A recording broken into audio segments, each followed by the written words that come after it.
All right, welcome to the Sunday preview for this fifth Sunday of the Easter season.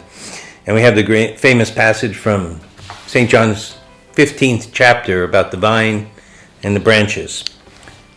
Jesus said to his disciples, "I am the true vine, and my Father is the vine grower.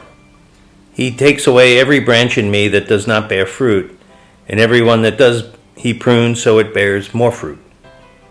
You are already pruned because of the word I spoke to you. Remain in me as I remain in you. Just as a branch cannot bear fruit on its own unless it remains on the vine, so neither can you unless you remain in me. I am the vine, you are the branches.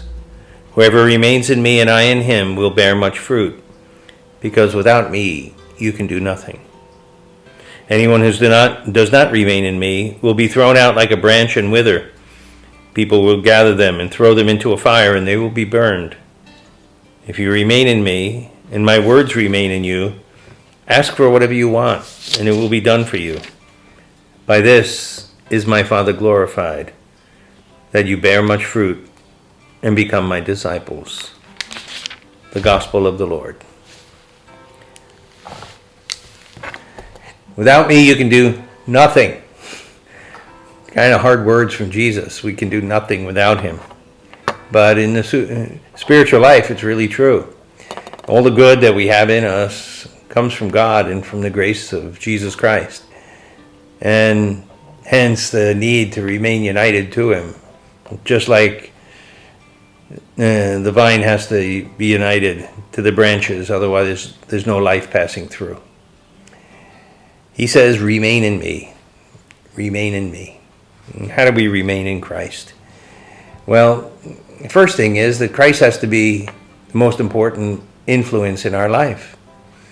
Is our life really centered on Christ? And is the things that Jesus teaches and the things that Jesus says, are they the most important things in shaping our way of thinking, our way of judging, the choices we make? Our whole conscience. Is it really the teaching of Jesus? Or is it the attitudes of everybody around us, or the culture we live in, or the moral norms that most people live by? Or is it the teaching of Jesus? That's the first way we remain in Jesus, right? To follow what Jesus is saying to us. And then I think we remain in him also by having a total trust in him. You know, I think the world is very good at undermining our trust in God. It offers us a lot of other false securities, be it money or popularity or honor. But we got to put our trust in Jesus, right? If he's with us, then we've got nothing to be afraid of. So that's the second way we remain in Jesus. And the third is obvious, maybe. Avoid sin. There's only one thing that can sever that branch from the vine, and that's sin. The only thing that's the true obstacle between us and God.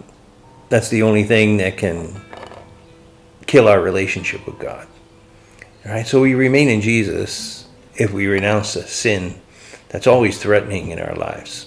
If we're in a process of ongoing conversion, because we know it doesn't happen overnight, but ongoing conversion.